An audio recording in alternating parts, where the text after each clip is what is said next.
Welcome back to another episode of the Samsara Report. It is March 28th, 2026, and this is the show where we discuss spiritual techniques and practices and how they might apply to challenges that we face in the modern world.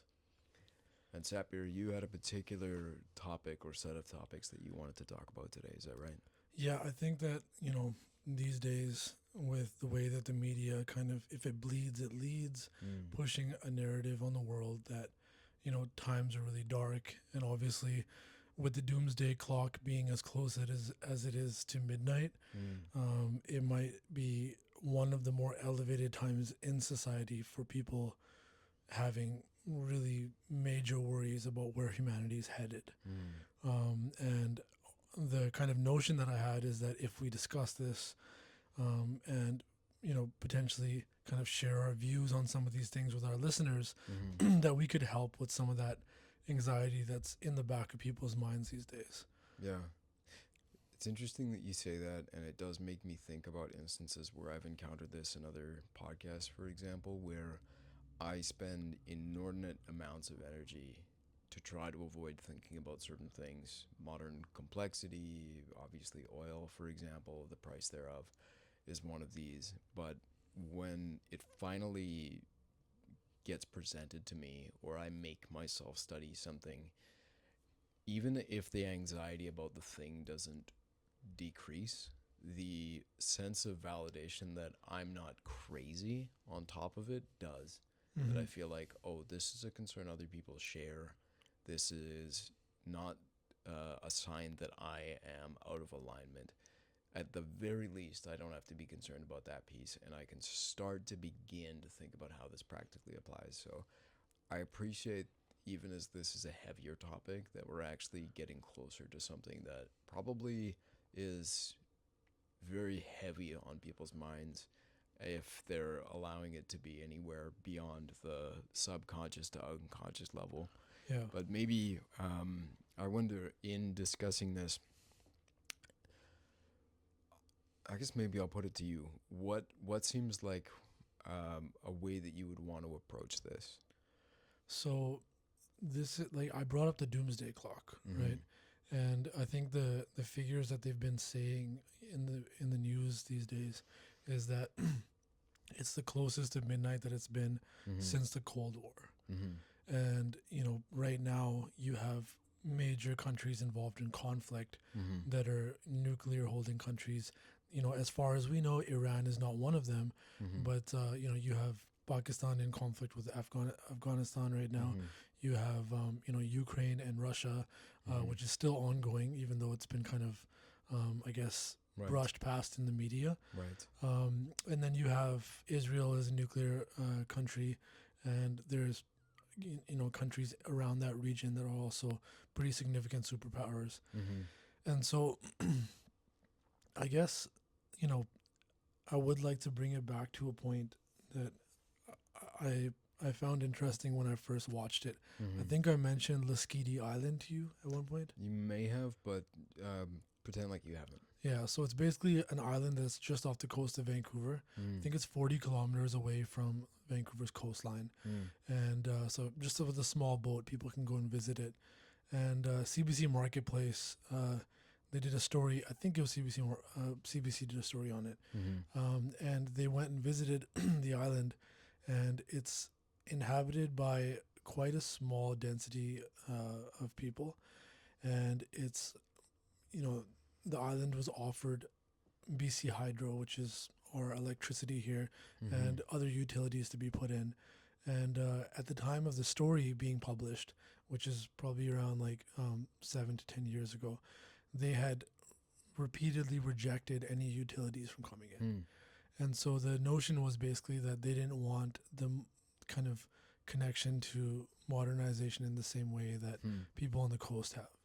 And one of the points that they made was that it seems to them like there's always somewhere in the world a conflict that's ongoing, usually somewhere in the Middle East. And that conflict is such that it's kind of, foreshadowing some type of end of times moment, right? And right now it seems like there's a lot of people that have these thoughts in their minds, right? And Yeah. Like, so Laskiti, you have these people that live there, and they build earth ships, self-sustained. So just so I'm understanding, they didn't want utilities there because they thought that the issues that were occurring, the resources, were around resource conflict, That's part of scarcity. it, and just not being reliant on any outside, source. I see. They wanted to be self-sustaining. I see. And they have a microeconomy that exists within like Mm-hmm. the island. They have a lot of bartering and sharing that goes on Mm-hmm. in that economy, and so I Hmm. think it's worked for them. Mm. You have people that grew up on the island, were born Right. on the island, raised kids on the island, Mm-hmm. and so it is multi-generational there too. I see. And so, like right now, there was an incident where there was a commander that was in a meeting in the Middle East over this Iran-Israel conflict, Mm-hmm. and it was an American commander, and he basically made a statement, not officially on the record, Mm-hmm. to a lot of the troops there, Mm-hmm. telling them that Trump essentially is doing what he's doing right now to light the signal fires for Armageddon, for like the end of times. Mm.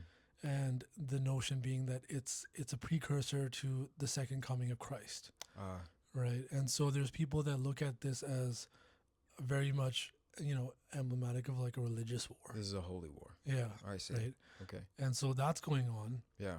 At the same time, you have the emergence of technology that's, in ways can be very destabilizing. Mm. You have, artificial intelligence. Mm-hmm. You have, the power for humans to make energy through fusion for the first time being explored. Mm. We might be a decent amount of time away from that being actually utilized on like a large scale, Right. but it is in the realms of possibility for Right. the It's first at time. least being floated with right now. Right. Yeah. And so obviously it's much more complicated than fission based Mhm. energy production, but Mm-hmm. it seems like, within a decade or two, Mm-hmm. we could see large scale production of energy through that. Right. Right. And so technology, the kind of narrative that's out there Mm-hmm. with reference to religious wars and that kind of stuff, it's all kind of coming to this point where everybody's starting to feel like in front of us is unraveling events that are not precedented before. Mm. And what I would point to is something that I heard, in a podcast a while back. An individual was basically saying that for us to believe that the world is going to end now Mm. and end within our scope of time on Mhm. this planet Right. is a major practice of ego. Right. Yeah, that's one of the questions that I might have brought up about this. Yeah. Because that is, everyone felt like they were living in the end of days Yeah. in the prior generation. And that's also because we like to imagine that Right. the most Significant events. significant and impactful events Mm-hmm. would happen in our 80-year Yeah, window. you that should we be so lucky. Right. And so Right. it started in our lifetime, when we were younger with the turning of the millennia, right? Mhm. And you had this massive fear of people thinking that, the Y2K virus, Right. essentially computers not being able to understand the changing of a millennium, Uh-huh. would cause, a lot of the world's economies to shut down. Yeah, planes would fall out of the sky. Plays literally Yeah. what they were saying at that point. Yeah. And then when that didn't happen, Mm-hmm. actually right before the millennium, there was 1999, Mm-hmm. and there was a lot of people pushing this narrative of Nostradamus back then. Right. And I, at 9 years old, had started hearing about Nostradamus because of these notions. Mm-hmm. And then when 1999 passed, it was all the focus of end of times 2000. went towards Y2K. Yeah. And I remember Interesting. where I was when the time switched. Like, I don't know if you do, right? Yeah, I do. I was watching fireworks. Oh, wow. Uh-huh. We were sitting at home. I remember my mom was cooking a meal. It was Mhm. usually she's not cooking that late, but it Mhm. was like New Year's. So I was sitting on the couch, and I remember where I was sitting, Yeah. and the time just switched to, the year 2000. Mm-hmm. Nothing happened. Right. No like widespread Right. panic or anything. But you waited in silence. I waited, right?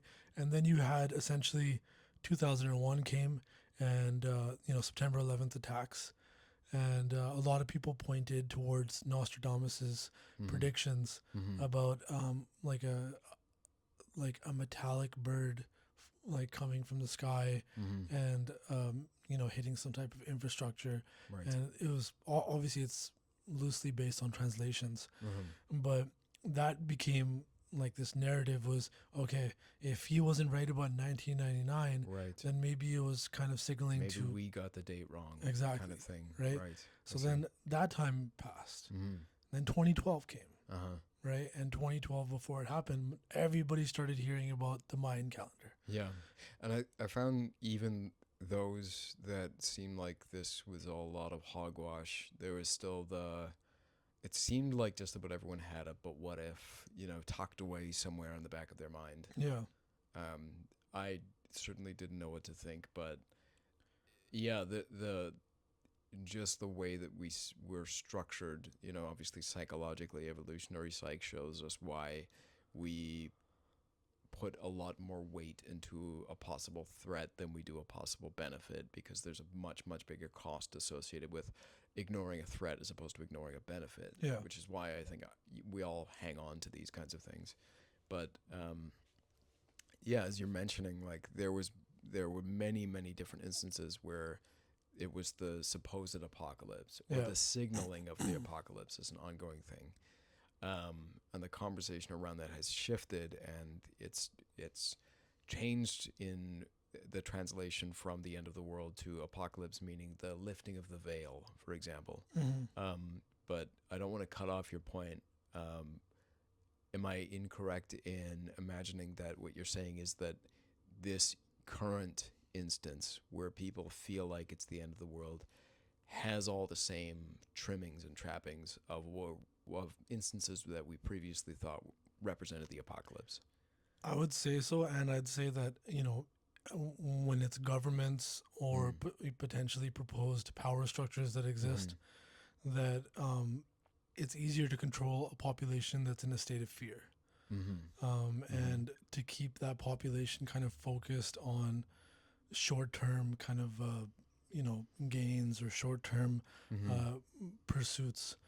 And so yeah, it just there's people that have made money just kind of making these it started way back with bunkers being made during the Cold War. Right. There was huge amounts of Americans that were building bunkers in their basements or in whatever it was to kind of hedge their bets that if there was nuclear fallout that they could potentially like burrow into the ground for a bit. Like a put option on civilization, basically. Yeah, and during 2000, like there was this huge rush of people buying, emergency supplies. My mom, she went to the stores when it was crazy, and she just bought a bunch of candles. And I was like, there was no thought about, she bought a few more cans of food than usual. But candles was the primary. Yeah, and I was like I remember having a conversation with her back then. I'm like, so we'll be well lit, right? But like, you didn't grab a whole lot more, emergency provisions in terms of food. So what was the logic there? And she's like, I just, just in case, And I'm like, but a lot of things you could squeeze into just in case. Yeah. And so, and you mentioned, that this notion of Armageddon, of end of times, it is rooted in Abrahamic belief, right? And so whether Did I that's... mention that? Maybe. Thought you did, yeah. So whether it's, Islam, whether it's Christianity or Judaism, they kind of hold these sentiments that there will be, a judgment time, right? Judgment day of sorts, the apocalypse or sorry, that just tickled me right there. Just the imagining of tacking on of sorts. Does like if an angel came in, it's horrible. Do not be afraid. Form the multi-eyed, multi-winged set of rings, and if it said like it's the judgment day of sorts, that would I wouldn't be afraid. I don't think as much. Yeah. Do you get any fear? Like yeah, certainly.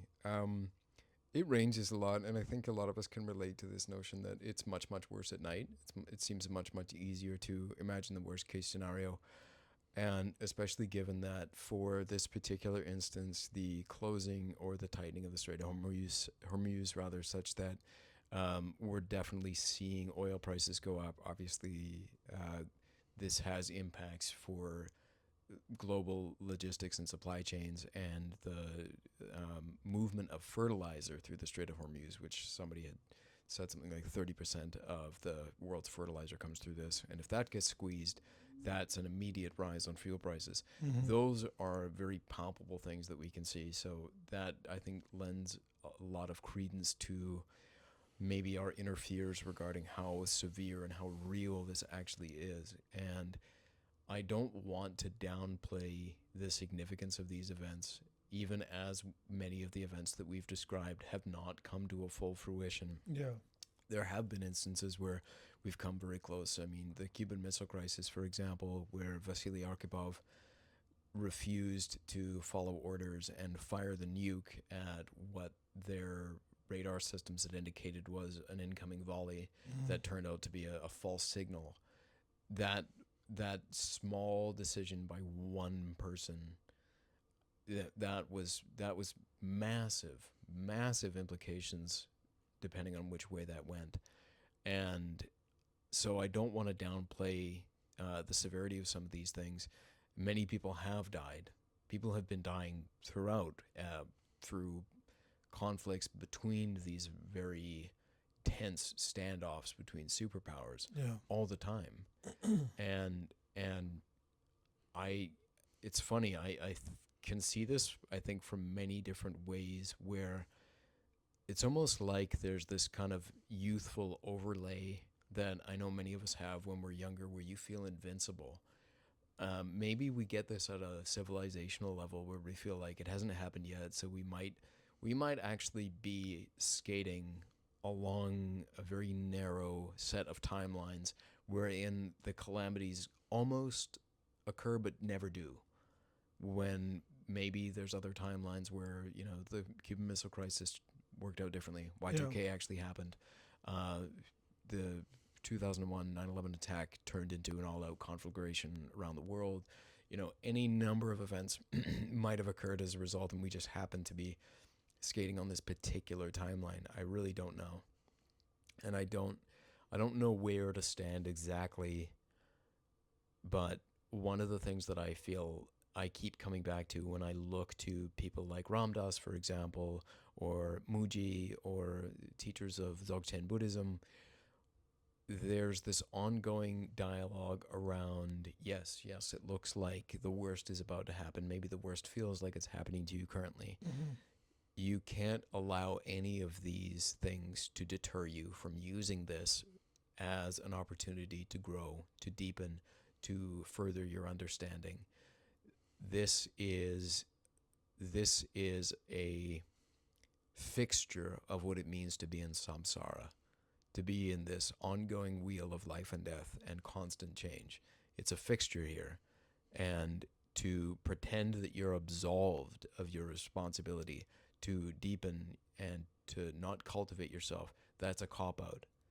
And that is really, really hard for me, but that's one of the things I notice I keep coming back to. I don't know why that piece is sticky, but it's just, the more I've practiced this, and you and I talked about this a little bit before starting the recording, that we turn to things like spirituality when life gets hard, but the deeper you go into the practice, the more the teachers of that practice, or in some sense the practice itself, will say, don't look for refuge here. Mm-hmm. You're trying to find a way out of your feelings. Yeah. The feelings are the way. Your fear is the way. By resisting it, you create the suffering that you hope to avoid. Is that something you relate to? Yeah, 100%. I think that, you know, we want to be in a more comfortable state, Mm-hmm. you know, in general, and it's you know, it's something that becomes difficult when you imagine, like, trying to understand better what it is that you ask for in a relationship where you might do prayer, Mm-hmm. where you might, you know, if, like, understanding that dynamic and putting more thought into it. If I ask for something, does that potentially take away from somebody else? Mm-hmm. Right? Is it just for me to get what I want, but that might be against some, like, me getting the job, I'm praying that I get, Right. and so when we, when we have these inner conversations through meditation, like often we're looking for some type of localized peace, Right. right? And so to understand the greater impact on humanity of everything, if you see more of a sense of interconnectivity, then it makes it more difficult to ask for a given outcome from meditation or from prayer. You start to come like hopefully more into a state where you're like, just give me the strength to endure whatever comes. Yeah. And that I don't think is a negative thing to ask for. Yeah. It's strange because I find I'm very wary of binaries, simple binaries, especially where things are as complex as they seem to be. But there are a few like choke points Yeah. that seem to crop up that you're reminding me of as you're speaking now. But it's like, for example, fear and love. This call for the strength to endure what's coming is an interesting one, because to me it's like that would be the expression if you were trying to move towards a state of love. Yeah, you don't want the difficult thing to happen, but you're acknowledging that life includes these things, and rather than make me invulnerable to these or make sure these things never come to pass, that is in a sense an expression of fear. The opposite would be make me capable of like processing them, experiencing them, holding them and using them in a way that allows me to open in a more deep and profound way. And it's strange, and I don't know where to place those kinds of binaries, but I feel it here too with this kind of, when I learn about the news, and this happened earlier today, I see more and more headlines regarding the situation in Iran and what the projected outcomes might be, even if they don't result in a nuclear conflagration. When you're looking at the proxy figures, China investing and supporting Iran, Russia contributing drones and funds and so on, the closing of the Strait of Hormuz, but to countries that are willing to trade in the yuan or whatever currency, such that it changes the outcome of the world currency market. The projected outcomes, like all of it, calls to me to be afraid and to change how I'm behaving, to close down in a lot of ways. And it becomes extremely difficult to try and compose myself in a way that represents what we might think of as a more loving, compassionate stance. And yet I feel like that is what, I can't think of it in terms of like this is what I'm meant to do. Some divine figure, some guru is encouraging me to do this. I have to look at it from a place of pragmatism. I have to imagine, how do I want to spend these moments? Do I want to spend it cringing and frightened and tight and unable to meet the people that I'm with whatever qualities that I would think of as being positive? Or do I actually want to open and deepen and be there for people and be a source of security and understanding and love and joy to them? In that case, I will have to choose how I respond to this, whether that means limiting the amount of information I'm taking in, or if it means choosing in spite of this to find reasons to laugh, for example. Yeah. Because that is a really, really tough one. When you're in the throes of it, like it feels wrong to laugh. Yeah. And in a weird, ironic way, it's like those are the instances where you should try your hardest to find a way to laugh. Yeah. I don't know. How do you go about this? Like you said, taking in less information. I find that that's a coping mechanism that I just do involuntarily a lot of the times. When I start to feel overstimulated by the news and by what's being presented out there, I'll just stop listening to it as much as I normally do. Right. And now I think it bothers me that even some of the more respected, you know, alternative media sources, they use this clickbaity language in their posts. Yeah. And just seeing that does something to my nervous system. Like we were talking about before, that people will put all of certain words in caps, Right. or they'll say, Yeah.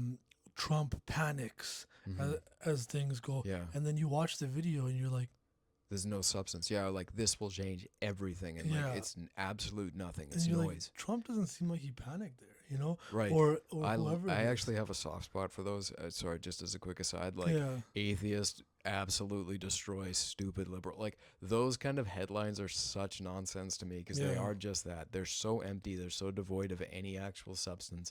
But in the one that you just mentioned, like Hmm. there's a niche for like those type of videos, Yeah. like which is like but in the media, in the news media covering Hmm. alternative news kind of outlets, Yeah. seeing them do it, whether it's breaking points. Yeah. That feels. I don't know what it is because it doesn't feel like a violation of the sacred, but it feels like a descent into childishness in a way that I find so deeply upsetting. It's so odd. Like it always makes me want to have like a video out there Hmm. talking about something and being like, Trump has relatively normal response Hmm. to Right. If situation to, in to there. give the nuance like its proper due, like Yeah, the run on title would take forever. yeah, but Yeah. like just offering an alternative kind of wording than what is Right. being presented by everybody. Right. It's so annoying to see that. It is. And I understand this is an area where I understand the incentives. It's to drive as much attention towards something, It's like but headlines it's essentially. it's using limbic hijack. It's hijacking your emotional intuitive response to get that attention, but that it going back to the fear and love thing, that is to me such a cynical approach to interacting with other humans. Hmm. It's the fear that you will not get enough for what? I have to assume that you imagine that your content is worthy of this, or you don't even consider it in those terms and you just want or feel you need the resources that come with the attention. Um, but that you don't trust people at all to find your work valuable. So you have to resort to this kind of media strong manning, strong arming rather, to get people to turn toward it. I just even if take this podcast for example, that's something that I think we agree we want to avoid of using any tactics that use limbic hijack because we have faith that there is something of value here that we don't need to use manipulative techniques to get people to follow. Yeah. If people find it valuable, they will listen. That to me, even if it takes a lot longer, that is the right approach. And when people don't do that, the environment is becoming increasingly noisy as a result. I'm shocked to see that people don't feel like they're being kind of like talked down to Hmm. with the approach that these large channels are putting out. Yeah. That you're really thinking that the public is that stupid. Yeah. You Do you know, think they think they're stupid, or do you think? yeah, I think that they look at their audience, they Hmm. look at like who their largest audience is, Right. and they're like, okay, we've grown as a result of, cornering this section of the market. Hmm. How can we continue to appeal to them? Hmm. And how can we potentially get more individuals like them? Hmm. So it's like, if that wasn't the case, then I can't imagine it being so easy for all of these larger channels to use that type of language, to Hmm. use, just overly clickbaity titles. Yeah. And it's just, it's again, it comes back to the same techniques that were used by newspapers. But these individuals that are on the alternative media, Hmm. they'll talk about legacy media all the time. Hmm. They'll be like, wow, legacy media is on their way out Hmm. because they represent this kind of archaic Yeah. idea behind media. Right. But to see that that tactic is still being used, Hmm. like those YouTube channels, and I'm calling them out, Breaking Points, Young Turks, they should be ashamed of themselves for using that type of language in their Yeah. posts. Hmm. I'm so frequently off put by it Hmm. that I'm putting my foot down on this one. I don't care if we don't have a huge audience on this. Like, Hmm.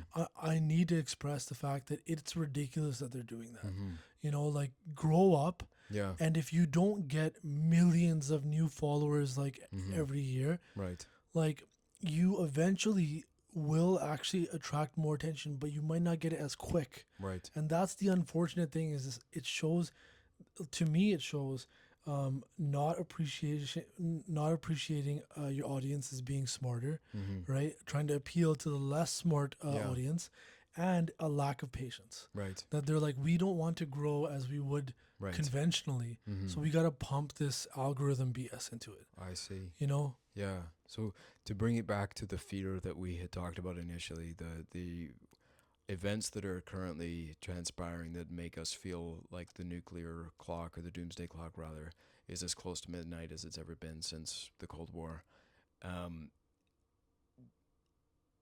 Maybe I'm shoehorning it, but tell me if I'm off base. For me, this kind of adds to the fear, in that the people that I would normally look to help me understand an event in a way that is constructive, in a way that's measured, I'm seeing using these kinds of clickbait tactics such that it completely undercuts the legitimacy. For me, what is devastating about that adds to the confusion and disgust and fear, is I don't feel that there are adults in the room for this really important discussion, which I want to be clear, I don't think adults are like consummate serious characters. I mean, people that are willing to forego the cheap gimmicks to be able to transmit and process information. People that are willing to use longer formats to discuss complex ideas rather than trying to just place everything into a clickbait, easily digestible, quickly dismissible format. I want to see people that are actually willing to entertain multiple perspectives at once, even as they might be contradictory. And I don't feel that when I watch this. And when I see that for these really, really difficult moments in time, this happened during COVID. This happens during every instance where, when the Ukraine war popped off, for example, when the Israel and Palestinian war popped off recently. Whenever this happens in relation to it, I feel so sad on top of feeling afraid. And that's, I wouldn't say it's new, but it absolutely is another layer of difficulty in trying to find a way to process this. Yeah, I get that. Mm-hmm. So I guess one of the things I'm sure people are interested in is, if we acknowledge this, and you might alleviate the fear that people feel like they're crazy on top of recognizing how difficult things are. Can you think of some things, or do you use some things currently that help you to process this information, whether it be a different spiritual perspective or practice or meditation? What feels like the right approach to you, for example?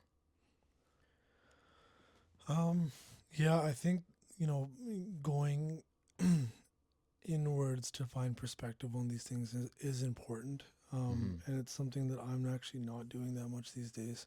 Ever since my schedule has been, more intense in terms of my work output, I have had much less time to put towards meditation. And, given that I already had such a reduced kind of focus on meditation before, it's pretty much non-existent these days. Yeah.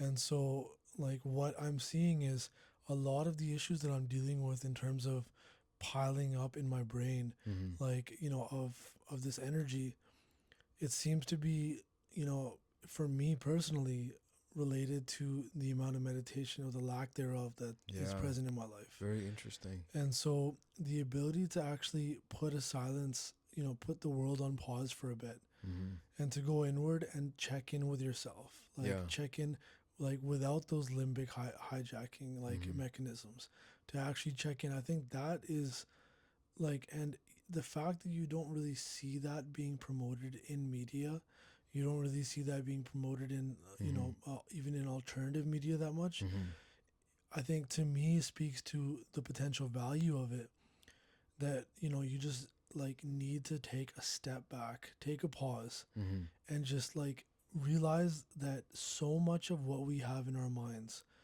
is either, manufactured from this side or from that side. Right. Like there's friends that I know that I grew up with in my hometown that are just really heavily pushing anti-Islam, anti like Islam kind of rhetoric these days. And, I tried to have conversations with them to remind them that, like, after September 11th, that was something being used as a way to kind of drum up support for, occupying Iraq or Afghanistan and these places. and doing regime change. Right. Now it's very conveniently like anti-Islamic kind of rhetoric does help to support some of the Zionist kind of interventionist approaches in that we're seeing right now in Lebanon, in these kind of Right. countries. Right. And Which is so ironic because there's also the complementary rhetoric around like free these people from the oppressive regime yeah, but at the same time. yeah, and that's targeting or that Right. is going to a different audience than that for sure, right? Like But they're complementary in an odd way, it seems. kind of it's like people that are pro-Palestine are not generally going to be speaking out against Islam.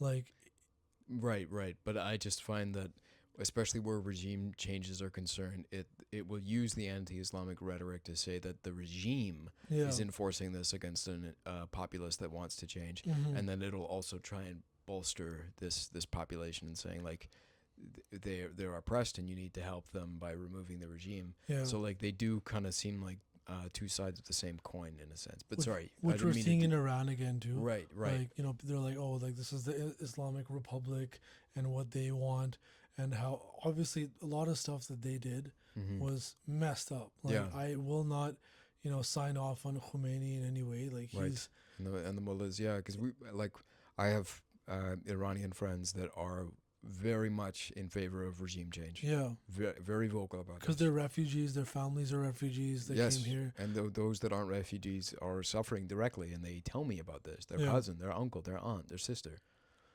So like there is some truth to these things for them to actually be able to hold any water or whatever, right? But like this is, it's just, you know, I'll even get told by friends like, they'll say stuff about Islam and about all Muslims, and then they'll talk about the Indian community, and they're like look at you guys. You guys aren't like this, right? They're like you guys are the okay brown Yeah, ones, you right? guys are all a cohesive unit. But all that makes me feel is that what happens down the road when we become the enemy, Right. you know? That's the thing that gets me. Yeah. Anytime we talk about any population with a broad brush, there is just no way to do that.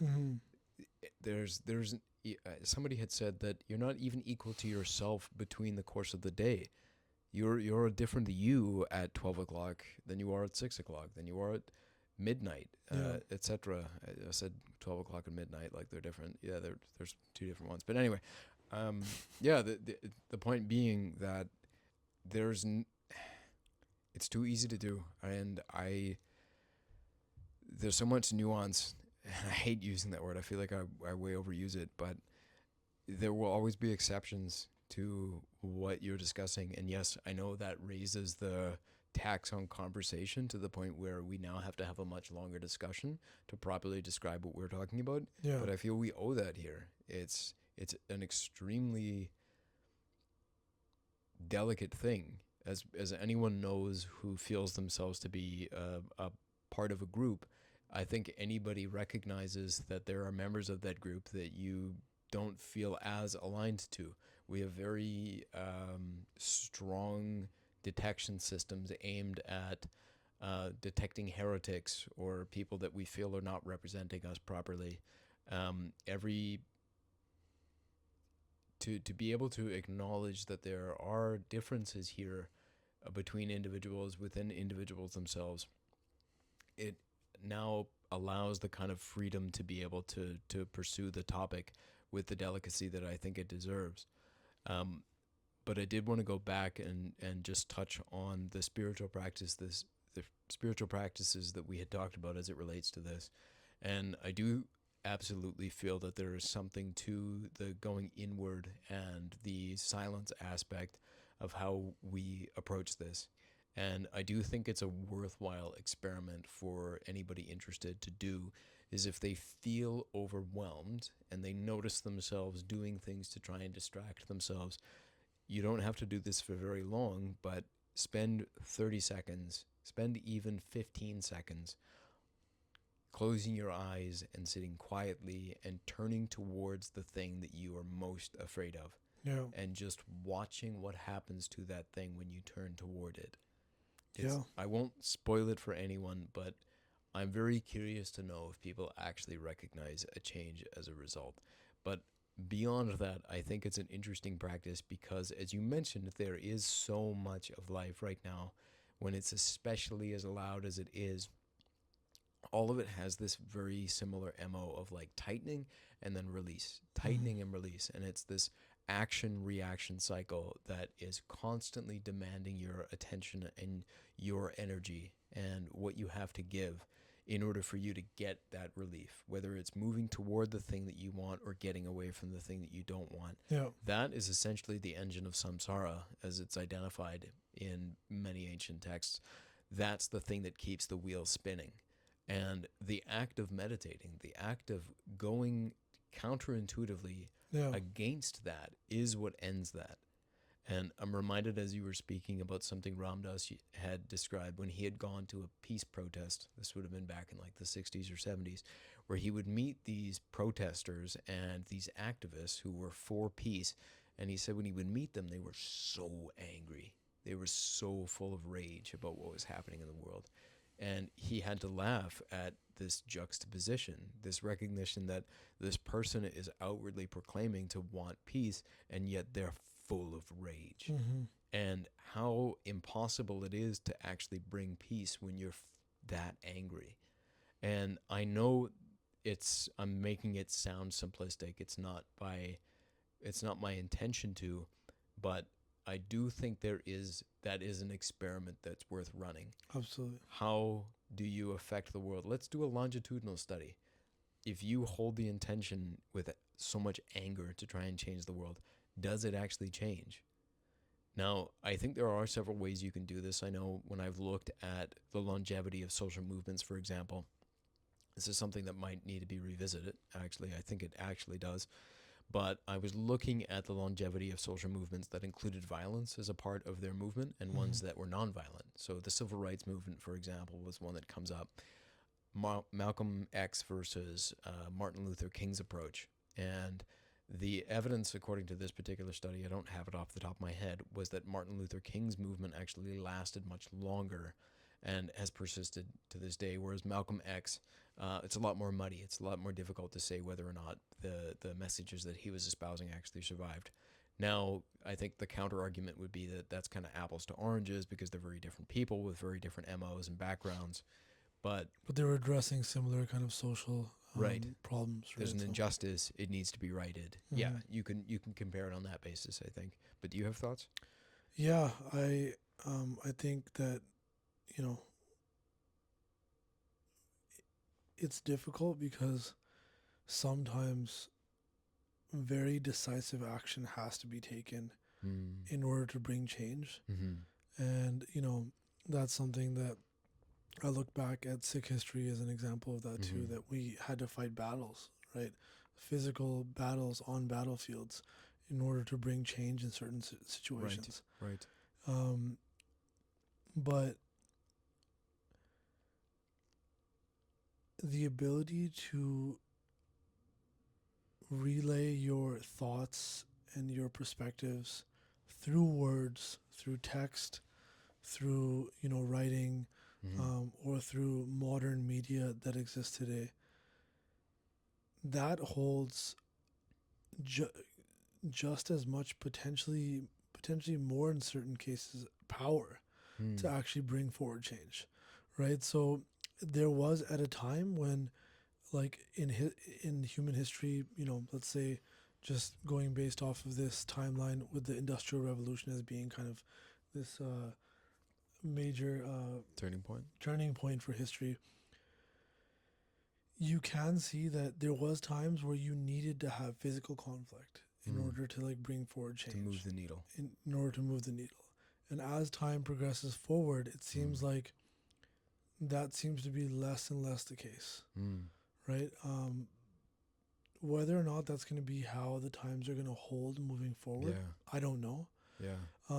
I do hope that less death is required in the future, less, um, you know, uh, social unrest also is required to Mm-hmm. bring forward change in the future. Mm-hmm. but we're constantly learning as the times kind of present themselves in front of Mm-hmm. us, what is actually like required. Because you look at what's happening in Israel, Palestine. There was a huge amount of protesting that happened over, you know, the Palestinian people being, kept in an open air prison, Mm-hmm. and Gaza being leveled. How much of a difference did it actually make? Yeah.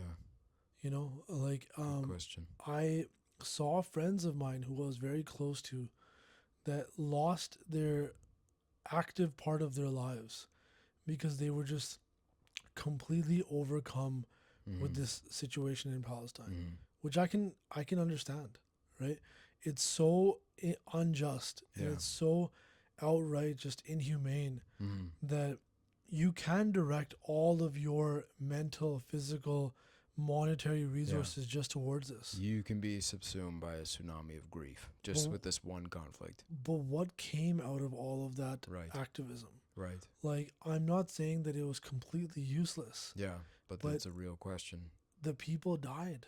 Yeah. Like the amount of people that continued to die as these Continue. protests were going on. Yeah. To this day, right now, obviously. So it's like the way that we protest, I think, also has to change. Yeah. You That's know, one thing that I've always thought was really interesting, that it has in certain aspects, but it doesn't seem to have kept pace with the level of sophistication with the other forces, the technology, the surveillance, the military efforts. It just hasn't gotten to that same level, I don't think. And granted, it's a different format, yeah, so it's not going to look the same way. You're not necessarily going to be able to measure it, but I think that does also lend itself to the discussion around whether or not the system itself makes that possible, or whether that just continues to atrophy across time. But I do agree with you, and I hope that, I'm not sure what it would look like, but I know this is one of the things that is the result of the Enlightenment. Karl Popper, for example, began to popularize this idea that it's possible for your ideas to die instead of you, hmm and that key difference was one of the major differences between the 20th and the 21st century. The preceding centuries was that allowance, and that should continue to be the case.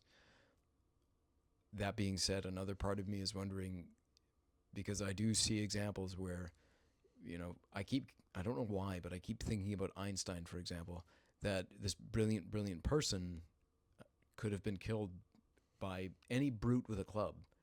Their contribution, his contribution wouldn't have saved him if somebody were willing to do that. yeah, And maybe that speaks to the idea that it's a lot harder to create than it is to destroy, and what it would actually look like to make that possible. But I think it's way too simplistic to say that everything happens for a reason.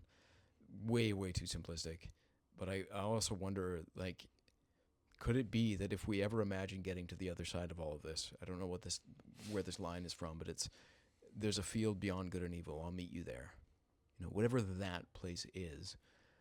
What if, in order for us to get there, we truly do have to experience the best and the worst of humanity, and that's what's currently unfolding? yeah. I mean, when I would see Star Trek or Star Wars, I would watch these like pieces of science fiction, and it really bothered me that even in these hyper technologically kind of advanced societies, Mm-hmm. you still had war, you Yeah. still had power grabs, you still had all these kind of Subversion, dynamics. manipulation, the whole thing. Yeah, that bothered me. Yeah. And now, I try to imagine what it would take for humanity to make its kind of steps into the next stage of maturity. I think, who was it that said, that it would take basically an alien attack? I think Reagan had said that. Reagan. Yeah. Yeah, he said like an alien attack on the White House lawn or something like that. Right. Like that's what it would take for all. The galvanization of the entire human civilization. Yeah. And now we have, for the first time, the United States is saying that they're going to actually declassify a lot of information about aliens. My confidence on what they're going to actually release is very low. Yeah, mine too. But like it looks like the techniques that are being employed to actually distract the masses is more like outright than I've ever seen before. Yeah, it Um, certainly seems like it's gotten more sophisticated. there's people questioning whether or not this whole entering Iran thing Mm-hmm. was potentially because Trump wanted to Distract from. the Epstein Yeah, files. I've heard this. And sure, it sounds crazy, Mm-hmm. but when you go back into history and you see like how countries have manipulated the public opinion on things, Mm. how they've used false flag events and all this kind of Mm-hmm. stuff. Once you've seen that Mm-hmm. amongst like some of the more developed countries in the world, Mm. it doesn't seem that ridiculous for him to do that. Right, right. I Yeah, I just looking at psyops. I remember in university, a lot of my like fellow students hadn't heard the term psyops or knew what it was. Mm-hmm. It refers to psychological operations, and it's a bona fide sector within the military dedicated to psychological warfare in various ways. I mean, one of the key examples was, winning hearts and minds. But during the Iraq War, everyone remembers the photos of the famous statue of Saddam being toppled and the head taken off and kicked. That was a psyop. I mean, I'm not asking anyone to take my word for it. They Go paid, down that yeah, rabbit hole, but yeah, look at the citizens were paid then to yeah. go and kick the head of the statue. There was a film crew there. There were photographers. The event was staged because it made it look much more legitimate. Now, granted, that's a little bit different than well, no, it's still a form of manipulation in a lot of ways, but yeah, I would hope no one is hoping to listen to this and take our words for everything. I hope they're looking into these things for themselves. But yeah, there's an absolute paper trail and an example where you can look to efforts to manipulate. I mean, in a sense, this is what marketing looks like when you run it through a military lens. In modern times, it seems like Kim Fook was the turning point. Kim Fook, I'm not So familiar. during Vietnam War, there Mm. was this infamous video. Mm. So it was one of the more televised wars, Yeah. right? And basically, there was this open field, and there was a church in the middle of this field, and American forces actually came and they bombed the church Mm. with napalm. Right. And then you see the front doors of the church rip open after it's bombed, and you see all of these kids running out. Basically, it looks like they're dancing, right? And then as the kids come closer to the camera's view, you see that they're not dancing. It's actually their flesh is burning away from their bones. And Kim Fook was this young Vietnamese girl at the time who Is she the one in the picture? she was the one in the picture, in the famous picture. She actually settled in British Columbia, from what I heard. So that was what I heard in social studies 10, but Mm. I could be incorrect. I'm not sure. Right. But she, like, when that picture and that video made its rounds, Mm-hmm. it instantly affected the public's opinion on the Vietnam War Yeah. and on United States kind of going into Vietnam in general. Mm-hmm. And I think that was a turning point for media. Mm. They saw that they can't let stuff like that happen anymore. They have to control the output of media, of information. In Israel right now, you can get thrown into jail Yeah. if you shoot a video of the cityscape, Yeah. because there's a potential that you might show that their Iron Dome is not as effective Right. as Right. and that would be dangerous. Yeah. So That's Israeli citizens. yeah, so when it comes to individual countries Mm-hmm. and the media corporations that exist within those countries, Mm-hmm. they will do what the government asks of them Mm. to control the narrative. And so I think Kim Fook was the turning point. Mm-hmm. That was one of the last times where something made its way out there. Yeah.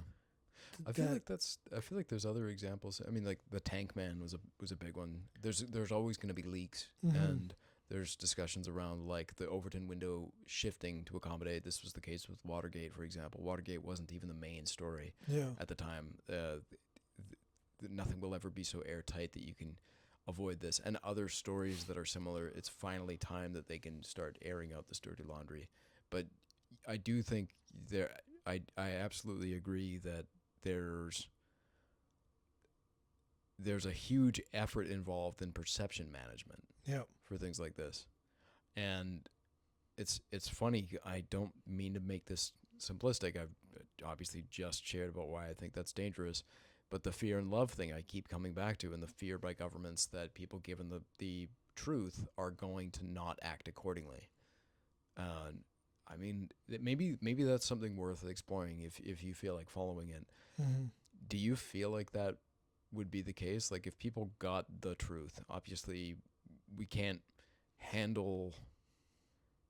I don't mean like can't handle the truth, but I mean like reality is so vast and so big that we, generally speaking, like our brain spends most of its energy in collapsing the truth into something that we can metabolize, which is generally speaking something very relative and watered down.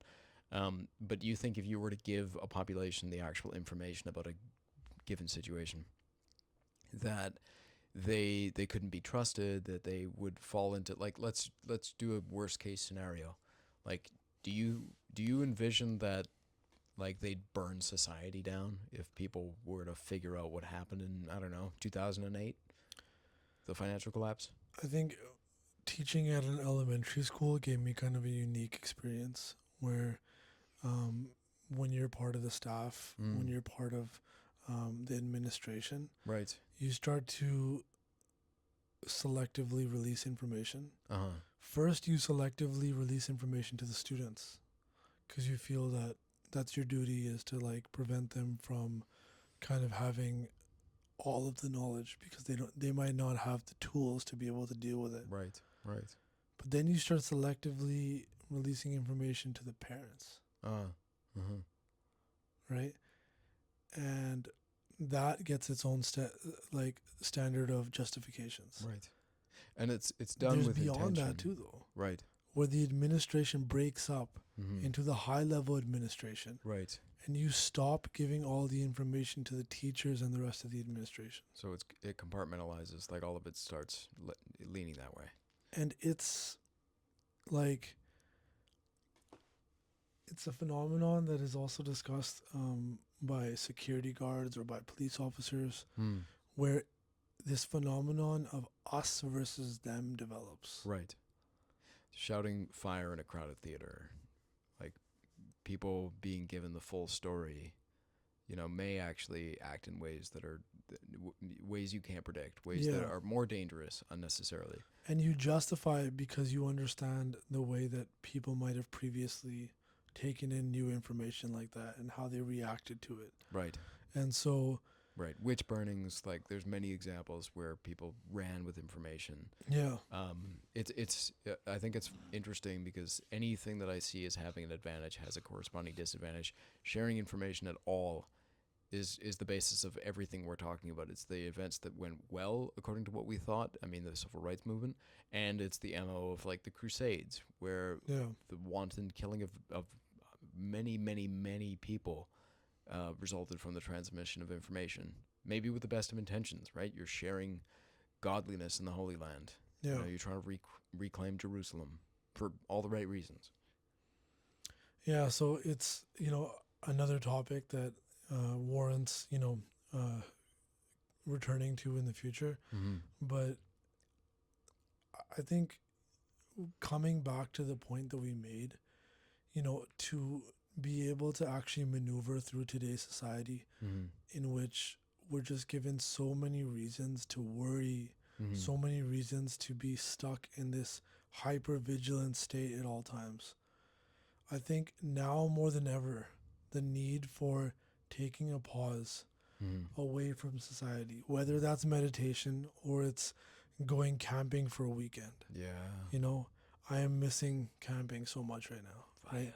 Because of making a fire, cooking a meal, over the fire, and just staring into the fire and like zoning out, letting your mind just turn off for some time. Sometimes when you let your mind turn off, you get some essential functions of the mind that you don't realize Yeah. that you've needed, Right. right? It's like there's a reason why sleep is as restorative as it is, because you aren't doing this right now. This, and by the way, the irony is not lost on us that we are creating a podcast to be consumed in Yeah, this state, referring to the idea that the object is to turn off every once in a while. yeah, It's deeply ironic. and that is one point that I would also make is be aware of the devices that are around you. You know, be aware of how much in your day you're engaging with your devices, Mm-hmm. whether it's your phone, whether it's your iPad, even having a podcast that you're listening to in the vehicle, in the car. Mm. These things can serve us in some ways, like, you know, on our day to day, Mm. but the value in sometimes being in a car without any noise, Mm-hmm. without any music, without any distraction, and just being, you know, Yeah. at rest while driving, or, you know, Yeah. the value to these things. I think it's important for us to be aware of how much hours per day we spend Yeah. looking at our phone. I think it might be a good idea to highlight what that value actually is, Yeah. because most of the time, I mean, I know this for myself. I have a podcast on very often. Almost all Same. the time I got music or something. Same. And I do that on purpose, because allowing my mind just to run, like I won't sleep if I don't have, like, I listen to ASMR, but I do the same thing, right? right, Like but listening the to value, something. It's actually not good though. right. But I think we should say why it's not good, and maybe I can give an example, and you can tell me if you think it's one. Um, the reason I used these distractions, because they're useful distractions, and I think there's a valid point to be made with distractions. Yeah. You can't do any state of mind for, you can't do it 24/7. So the value is when you allow it to come up and you check it, but you don't log in, so to speak. You don't get caught in this race. You just go, this is what's coming up for me now. Let me see it clearly. Let me watch it fade away. Recognizing what is coming up for you without letting it hijack you, and seeing how often that's happening. Naval Ravikant basically described this process as being like emptying the inbox, by allowing it to come up and fully manifest itself and pass away without you identifying with it, without you going, this is me and this is what I have to act on and this is what I have to do and this is mine and this is theirs.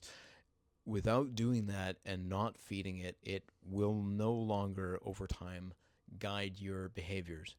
You'll lose this constant action reaction cycle for this. Is that what you're referring to when you say it's valuable not to constantly use these distractions? Like if you're driving in a vehicle and you have a podcast playing that you might have already heard before, or you have an album playing that you might have already heard before, you'll sometimes get these alternative thoughts that come up in your mind, like the ones that you're talking about. These kind of these points that, you know, might not just manifest if we're in silence or whatever it is, right? But in the same way, if you have less stimulation, um, and you are driving in relative silence, you'll also have other thoughts come up, right? And what I believe is that when you have something playing in the background, Mm-hmm. there is hidden agendas in that podcast or in that audio or in that music or whatever. And the things that come up for you during those moments, they're still going to be within a certain spectrum of thoughts. I see. And I think to open it up entirely to whatever is in your mind that is not being kind of, is not being addressed through meditation or through inward reflection, I think it opens up a lot wider for what can come up when you have less stimulation. I see. So it feels like it's more pure, something more authentic, something more valuable. Yeah, like Einstein when he was working on In the relativity, patent office. right? Yeah. He worked in the patent office because it Mhm. was like something similar to driving. Right. That Kind of mindless. you're mindless, and like obviously highway hypnosis is not always a good thing for most people, but when you're driving often, you will go into this kind of Mhm. automatic mode, Right. right? But I don't think Einstein was working at the patent office processing patents while playing music. Hmm. or while having an individual Yeah. sitting there talking to him. Yeah. What do you think he'd listen to? Yeah, it's interesting. Pink Floyd? He probably listened to some funky stuff for sure, like Definitely. I definitely would be. just to kind of open up the mind a I bit. feel like Right? classical music, but anyways, I'm Yeah. derailing you. I don't mean to. No, yeah. You were so, saying. so it's to say that like like there is things that we can do. Going for a walk. That's one big thing that Einstein and a lot of other thinkers did. Right. Was they went for walks a lot. Einstein worked very little of his day. He went for a lot of walks. Mm-hmm. Right? If you look at his look at his biography, and they describe kind of the breakup of his day. Right. A lot of his time was just spent going for walks. Yeah. And so, like doing these type of activities, allows for some basic kind of function to be I see. happening. Yeah. But you don't want to go beyond that. I see. So if I may recapitulate Yeah. and tell me if I'm getting this right. The conscious mind is good at solving some problems, but it's just as likely to gum up the works if it's run on overdrive. So by including some low-level stimulation, you allow that part of your mind to be at rest or to be focused on something else, such that the deeper parts of your mind can still attend, and then you can actually solve the problem much more quickly than if you were relying on this, say, like alpha beta brainwave conscious state. Yeah. That's what you're saying. Yeah. Okay, I gotcha. Yeah. And so it's, if you're like, going, for a walk, right? Like you will find that the type of thoughts that you have going for a walk on your own versus going for a walk with somebody that might be talking to you, entirely different. Yeah, of course. And so I would ask people to do more experimentation with what works for them. But finding that ideal point where you have a little bit of stimulation, whether it's through going for a walk or a drive or, doing being at the gym or something, it's like you want to do something that allows you to kind of be an autopilot to a certain extent and just be like doing some type of repetitive motion ideally. But beyond that, if you overstimulate, you're not leaving room for your mind to explore. Right? And so I'm totally guilty of that. Yeah. The amount of times that I'm in my car and I have nothing playing is very, very rare. Yeah. It's either, specific albums that I listen to on repeat, or it's new podcasts, or, it's all this kind of stuff. But the most rewarding driving experiences and the moments where I had moments of clarity come up is when it was a beautiful day, I was driving, and I actually had silence. And so that might not be the case for everybody. So it's important to experiment. Yeah, I would second that. I do think experimentation is the key, because the underlying experimentation is the curiosity to try and find out.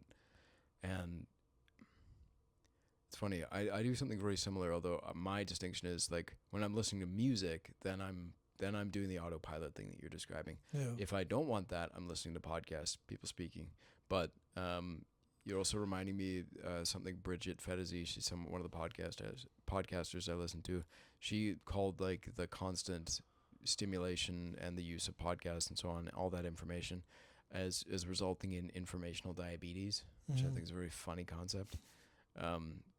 It's a challenge. I don't want anybody to walk away from this feeling like it's going to be easy, because usually we find our comfortable niche and then it's really, really hard to get out of that. But I can speak from experience that what you just described, that at least the experimental part is key. It's coming to a point of genuine curiosity and going, what would actually change this for me? Yeah. Because I found that rest actually takes a lot of effort. And by that, I mean essentially what you were describing, which is finding something that I can do on autopilot so that I'm stimulated enough to keep doing it, but not so much that it's requiring the part that needs rest in my mind. And in order for me to get there, I have to actually have some genuine curiosity and the willingness to test different things. That's not easy to do. It takes time. But once you get it, it just a lot more things start to feel like they're locking into place. And people will find different experiences when they experiment from different individual perspectives, because if an individual is in a overall healthy mental state, Mm. they'll find different set of outcomes as compared to somebody that might be struggling with their mental Yeah. state, Yeah. struggling with anxiety, depression, any like a slew of different psychological conditions. So to understand where you are, like you have to experiment, but reducing the amount of stimulation is always a good starting point. Reducing the amount of devices that you have in your life, Mm. reducing the amount of frequency that you're on those devices. The amount of research that's coming out about this, it makes it like very obvious that you should not spend unlimited amounts of time on devices. Mm. There should be a cap of some sort. Yeah. And the actual ability to self police yourself requires a lot of discipline. So it's not something that is an easy thing to do, to like reduce your exposure. No. So I do ask people to be kind to themselves as they experiment with these type of things, and as they try to reduce their exposure during potential resting moments. But we have kind of crossed into this point where we should be wrapping up the podcast. Yeah, I think so. But yeah, bringing it back to the topics that we were talking about, it was all just about trying to understand how to maneuver in this world where we're just hyper stimulated with news that the world is going to end, that we're in the end of times, that Mm. the doom and gloom kind of scenarios with AI and with all these things. And we tried to share as much from our perspectives of things that we find important and things that we find useful. Mm. But it would be great to hear from our viewers what type of things you use, or what type of things you find actually work for you in dealing with these type of sources of anxiety and overstimulation. So if you get a chance, please comment, share what it is that works for you. And we would like to get a little bit more, communication going in the comment section to kind of find out where we can improve the podcast, and where you might have gotten some benefit from one of our discussions. Do you have anything else to add before we? I would say, in addition to that, if you are able to listen, thank you, first of all. Second, if you are willing to leave a comment, I'd also be interested in hearing, what are you sick of that other media outlets, what are you sick of that they're doing? As we talked about briefly, we talked about the use of techniques like limbic hijack and other manipulation tools around very, very heavy, mature subjects, Yeah. and how that muddies the waters. What is it that those of you who listen notice that you find annoying? And what do you look for when you look for alternatives to that? That's the other piece I'd be interested to know. Absolutely. That would be great if you guys can shoot those, comments to us. We look forward to, any discussions that we might end up starting in the comments. But regardless, it's always a pleasure to shoot another one of these. And on behalf of Graham and I, thank you for listening, and we'll see you on the next one. Take good care.